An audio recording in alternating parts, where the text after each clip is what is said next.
media. As we're in the week of St. Martin Day, I do have a few announcements and some updates. I'll start first with the situation at the Leonard Connor School. The emergency situation or solution that was devised is being carried out, and as scheduled, most of the classes were able to start today. All of the moving took place between yesterday and I think were finalized this morning. I was being updated as the morning progressed by both the head of Division Public Education as well as the management of the school. Of course, there are some glitches. Not everything went as smoothly as possible, so there are some that still need to be ironed out. But all in all of the students have been dispersed to the different locations, and the management and staff will continue to do all possible to make their stay in these facilities, together with the other school managers and the other managers of the facilities which we have been able to secure, as safe and as conducive to education as possible. So I look forward to, of course, being updated on these areas as the week progresses. Today, as they settle in, some of them will be actually settling in, while others will actually be actively teaching, which I'm happy to hear. Many of the parents were happy to know that their children would be able to get back to school and be regularly in school. But of course, we know the holidays are coming up. And the Division Public Education yearly plans a Unity St. Martin Day celebration between all the schools, which is taking place tomorrow. So though school has resumed, it will tomorrow be another fun day for all of the public education schools, where they will be meeting at the L.B. Scott Auditorium for a ceremony celebrating the unity. Each year, a different school hosts the program. This year, it's the Prince William Alexander School. And so that will start at the L.B. Scott Auditorium, at 8:30 tomorrow morning, followed by a parade at 10 a.m.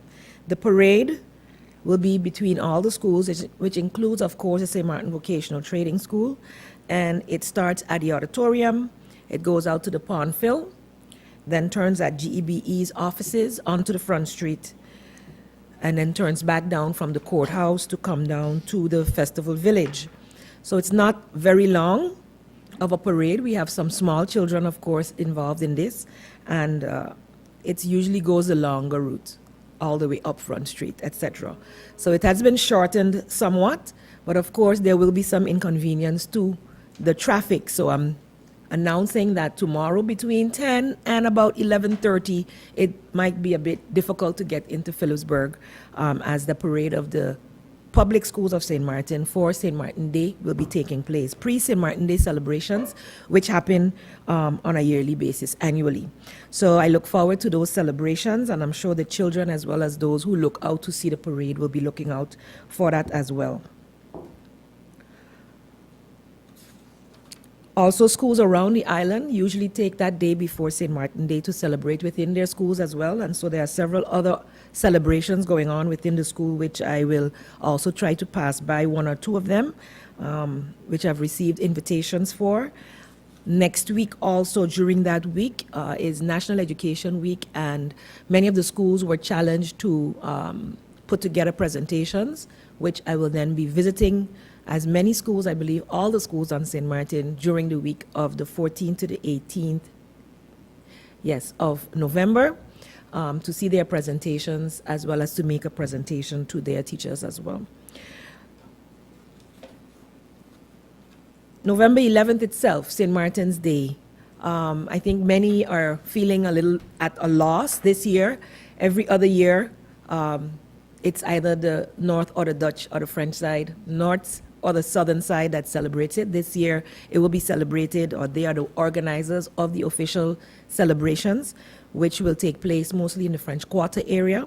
So the general public, knowing that this is a public holiday, it's on both sides of the island, I'm looking forward to seeing both sides of the island celebrating together with our partners on the north, as it's a cultural celebration more so than anything else. Despite any strife and stress that might be going on at the governmental levels, this is a celebration of the people. Culturally, the people of St. Martin have always celebrated our shared history, our shared culture and bloodlines across the border. And so, as we celebrate with songs, dances, poetry, as we celebrate that we have the same trees, the same flowers that are national flowers, we do have two flags and two constitutions, but we are one people, and that's where it's very, very important that we celebrate St. Martin Day come Friday. The resilience of our people must persevere and be celebrated. This celebration, as I said before, will be centered in the French Quarter area with a service at the French Quarter Methodist Church and ceremonies at the stadium. So I look forward to seeing the people out there. There are several other activities happening in and around St. Martin's Day for the celebrations. Look out for all of those. Several barbecues are being held on that day, and in the weekend there are sports activities. There's the relay race that will continue to take place. So the people of St. Martin are encouraged to go out there and celebrate St. Martin Day, eat our local foods, dance our dances, play the traditional games as well as all the other sporting activities, but go out and have a wonderful time of unity together with our sisters and brothers from the north. So I wish all a blessed and happy St. Martin Day when it comes around, and may the unity we feel as a people transcend towards the legislative bodies that govern the both sides. Also, as a reminder, on November 13th, the St. Martin Brown Pelican Sports Awards will be held at the Port of Plaisance from 4:30 to 7 p.m. We've said it before in previous press briefings, so I don't need to elaborate, but this year we will be celebrating our legends in football, as well as highlighting all our athletes and associations who have contributed tirelessly to make sports possible on St. Martin and who have excelled in their various sports. So I do look forward to those celebrations. It will be a very, very busy weekend for St. Martin, and I look forward also to next week when we will be celebrating National Education Week also here on St. Martin. And with that, Cedric, I will be open for questions. Might have Bibi Shaw, SMN News Online, you have the floor. Thank you, Cedric. Good morning. Good morning, Prime Minister, Minister Jacob. Prime Minister, I will start from your second question up regarding the letter from the Prefet Lublé. Can you give us a little bit of hint as to her response with your request, the letter that you sent to her? Unfortunately not. Regarding the situation with IT, the servers, the virus, a lot of the departments have contacted me, and their beef is that it's not that we have a virus alone, but it has been for years, and they are not even able, an individual, a civil servant working in front of a computer, are not able to even update their computer, their Microsoft, nothing. Everything has to happen from central. This does not happen in a timely manner. For example, now since they have the virus, the attack, certain departments, a few workers from IT went to them, said, listen, we are here running a scan to find the virus. We are coming back. They start from morning, never return until the next day. How do you plan to, if there's any way of beefing up and getting IT to get up to par? I mean, IT is to that level now. On how are we going to ensure that, of course, you can't prevent it 100%, but how can we get it better? The IT department have IT qualified and, for my standards, experts working there. I'm at all not qualified personally to render an expert opinion on what is taking place. If it's interesting that, you know, if someone works for government and has a problem, that they go to a reporter to report their problem and do not report their problem, let's say, in this case, to, if you can't get to the Prime Minister, the Prime Minister has staff to communicate with, hey, we have an issue, we have a problem. I do not think that problems within government has to be resolved through the media. You complain internally, you complain where you have to. In speaking with the IT department, I'm told that one of the problems that we have is that civil servants use their computers on the job to go on sites to shop, to go on sites to download all kind of information. And even if you're not physically shopping, it's like whether you're on your lunch break and you sit there and you go on your favorite site to see what's the latest, what's Black Friday sale coming up and all kind of things. These are ways sometimes that viruses, or we are open, as I said, for attacks. The fact that if, I don't believe that it would be right for each individual employee to, on his own, decide he is going to or she is going to download this system or this upgrade or this what have you or that what have you. The computers are there as a part of your tool to do your job, and there's a certain level of security that comes and goes with it. So I do not know what it is they complain to you about, but I would say when civil servants have a complaint, if you feel you're not getting through to the IT department, maybe because of what they have told you or what your response is, then there is a general secretary within your ministry, there is the prime minister who is over the IT falls within his ministry to communicate that at least with his office. That's the way I think the line of communication should be. Well, I must add to that Prime Minister Marlin, that there are several emails that were sent to the head of the IT department, the two managers, who never even visit the other departments. According to the emails, it's clear, and nothing has been done. The generals, the Secretary General for your ministry also was informed. And these people are just saying that, listen, there are things happening, and in today's technology, one of the things they suggested, since we're having this major issue with a central server, why not each ministry having their own IT department? I don't know if that's possible. So, You see exactly. You are posing a question that about a problem that people are bringing to you that you have no clue what it is, and you're placing it now in, if you want to call it, the public debate domain as now something for us to start a debate on, that what the problem itself is not properly defined. Okay? And that is one of the problems that we have. We put things out in the public, we start a public debate about something, but we don't know what it is we are talking about. We don't even know if what we are saying is true, but we speak about it as if it is fact. And the fact that someone is not happy with a policy, for instance, so then what? Because you're not happy with the policy, so what are we going to do? Go to the media to have the media put pressure on government so that that policy can change, or rather than having a dialogue with the people who you have to have it with. And some people feel that if I complain and I'm told, no, you cannot enter the front door, you got to go through the side door.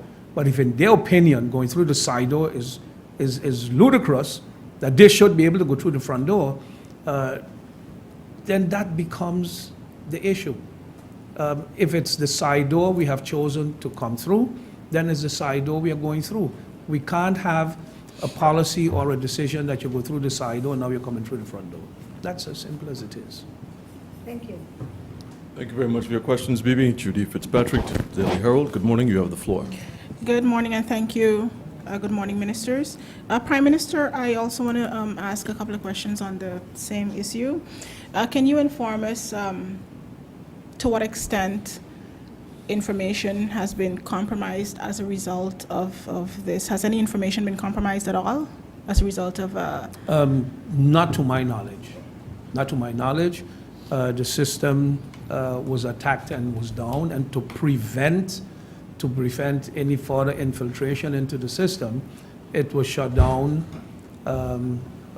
We were not allowed to switch on our computers. We were not allowed to run our computers in order to give the IT department the opportunity to clear the virus and to clean up the system. As I reported already, I think it is the receiver, the census, and the tax office that are already partially up and running. I think it's the receiver that is up and running already, the census and the tax office, all will be up and running today. And that we need to reinstall some software at DIV and the Decade at Finance. In a previous release that was sent out, mention was made of several departments that were down or that were closed because of the situation, and one that was erroneously not mentioned was the Labor Department, which was also down because of the situation. So those people who felt that the Labor Department was up and running and went there and made a wasted trip, we apologize to them for that. That was not intentional. But no, to my knowledge, I don't know of any, information that was compromised or any information that was hijacked or stolen. Thank you for that. In the first two press releases that were issued on this whole issue, it was mentioned that it was a technical difficulty. Why not just be straightforward and say that we were attacked by a virus? And also, does government... When it's is a question or statement? No, that's a question. It was originally indicated sounded in the first two So press releases issued. If at the time, I'm not the IT expert, but if at the time they were not fully aware of what it is, and they say it's a technical difficulty, so therefore we got to, we have not been able to operate, because if I would share my own experience, we were told they were having difficulties, and by late this afternoon, they hope everything is up and running. It turned out not to be the case. I figured weekend, Monday morning, we would be up and running, and it turned out not to be the case. And then, for instance, I think it was yesterday, when things started to get up and running, the air conditioners in the room where the servers are was down, and it turned out they had to replace breakers. So all of that,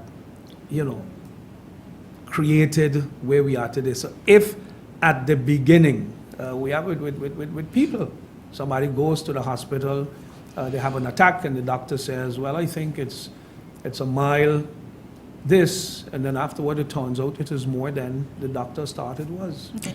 And my final question for this round,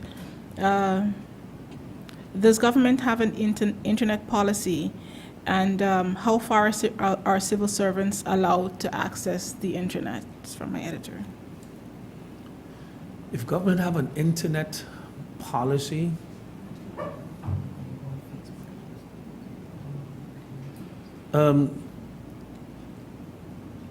what I know is, because you cannot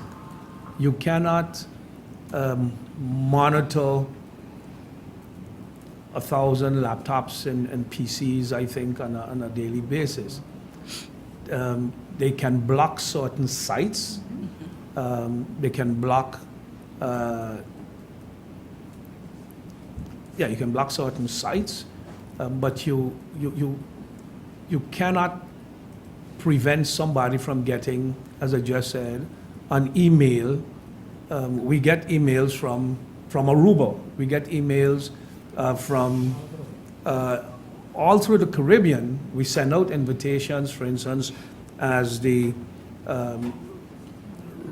regional authorizing, the territorial organizing officer, the regional authorizing officer. You send out invitations to Tortola, to St. Kitts, not St. Kitts, to Tortola, the French side, Curacao, Aruba, Turks and Caicos, the whole 9 yards. You send out invitations for a meeting. They respond. And even if it is from their government email, they respond, they're responding from a network that is not yours. So where do you differentiate? Yes, you can have a system, an antivirus system, to block certain emails or to block certain attachments, but you do not know. As I just said earlier, you are as strong as your weakest link.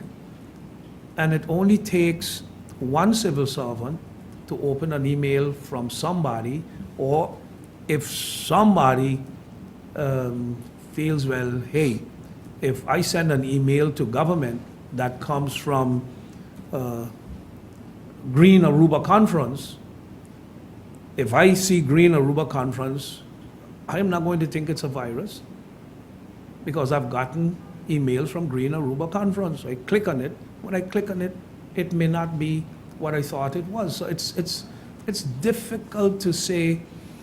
You think what we advise them is over and over.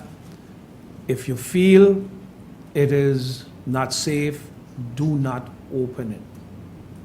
And you just need one person to open one thing that is not safe, and they're in.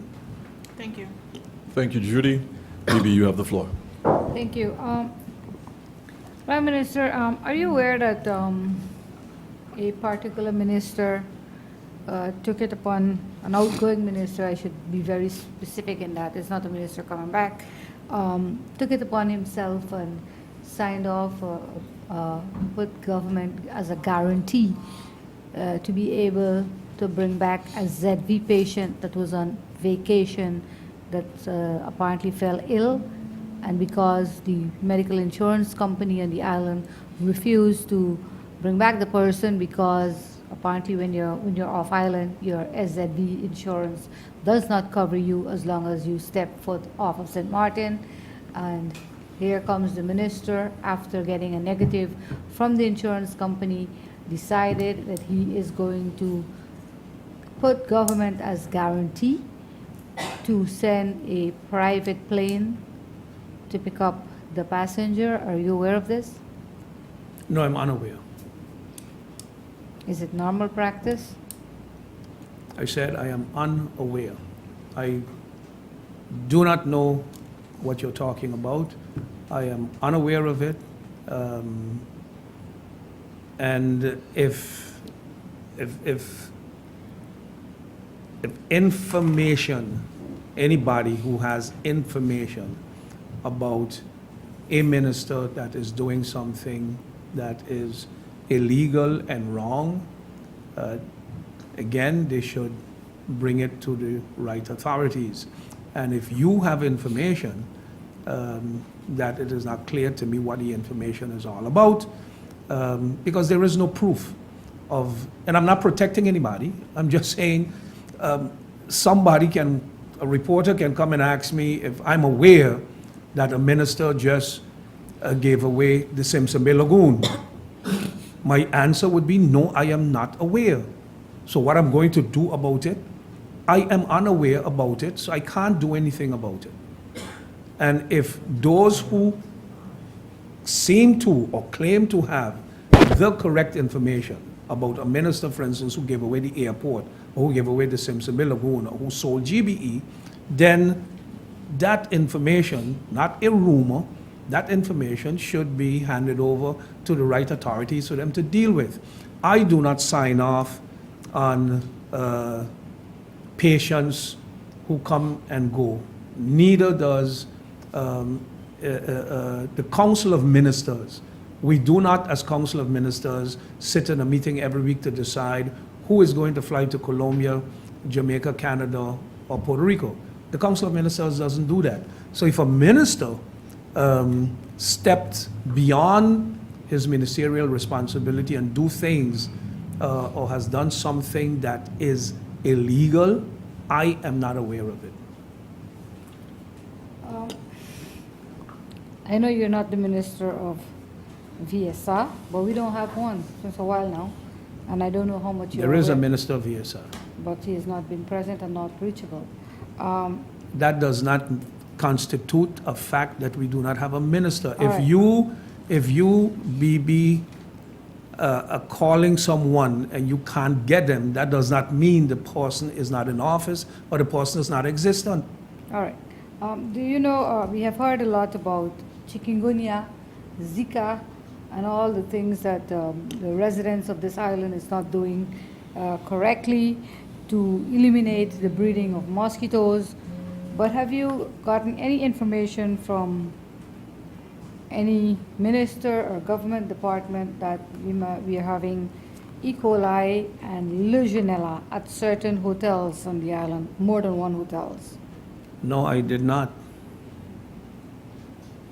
There is a no-no day. All right, The- thank the- you very much. The prime minister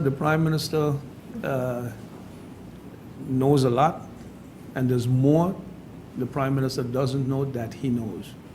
And this is one of the things that I do not know. All right. Cedric, do I have my last, or that was my last?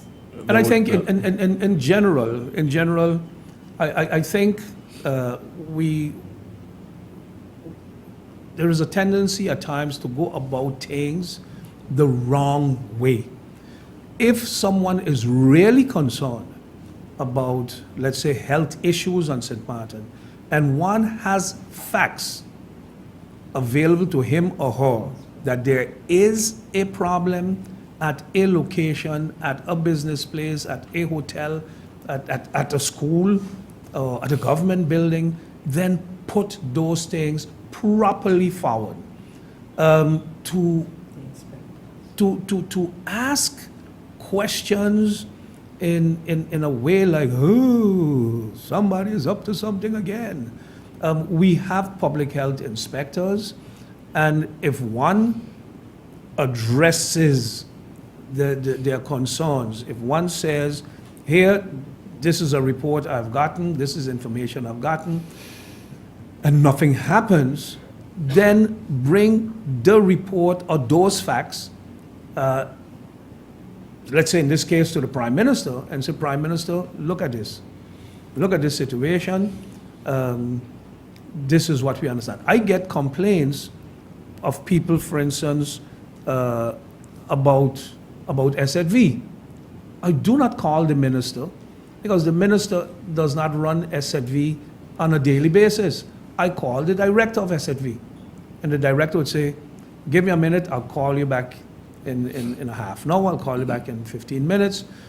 Sometimes I get a call, sometimes I get a WhatsApp, and an explanation is given as to what the real situation is. I get complaints from parents or from students, yes, my study financing was this or was that or was that. I call the department or I call my colleague minister. I say, Minister, are you aware of X, Y, or Z? Because I got this call from this person saying so-and-so is the case. So I do not know what happens in a hotel. I do not know if there's a dead dog under a tree. And recently, there's a young man that went missing, and supposedly the body was found on the French side. I do not know he went missing, and I do not know until the facts were revealed. But if somebody asks me 2 days ago, 3 days ago, do you know somebody's missing? Yeah, I'm the Prime Minister, but I don't know. And I should not be held responsible or accountable because I don't know somebody went missing. Thank you very much for your questions, BB. Judy, you have the floor. Thank you, and I just have one final question. You had mentioned in your opening remarks that you're expecting to receive the additional information today to prepare the final report for the governor. Should you receive that today, what would be the next tentative date for the swearing in of the new Council of Ministers? The information, the report is the report. And when you receive the report, then the report has to be whether evaluated or dealt with. Ideal would be if you get screening report from the National Security that says we've screened 9 candidates, and let's say all of them good to go. And from the prosecutor's office, if we receive 9 reports and it says all 9 candidates good to go, then swearing in will be maybe on St. Martin Day. Who knows? We had a parliament that was inaugurated on Halloween, so we might have a government that is inaugurated on St. Martin Day. But if we have in the report issues that still need to be addressed, then those issues would need to be addressed before we decide on the way forward. So I cannot tell you now that, what I can tell you is if all the reports are positive, then the government will be sworn in very soon. If it is that we still need to deal with things, if we would look at the formations that have taken place, some of them have taken months to get all ministers screened. Some we have had the process started and had to be sidetracked because 1 or 2 persons did not pass the screening, and new candidates had to be put forward to be screened. So I can't say with any level of certainty that 9 persons have been put forward and all 9 will pass the screening. I do not know as yet, because I did not receive all the reports. Yes, I understand. It's just that you gave 2 tentative dates in the past, so hence my question. No, And- the dates were given for the final report, but if I do not receive the screening reports, I cannot. And therefore, today, hear what I said? I said, today, I'm expected to receive all the reports from the public prosecutor, but I also indicated that as far as the screening at the national security is concerned, we may have a delay still, partially because of the systems being down and documents could not have been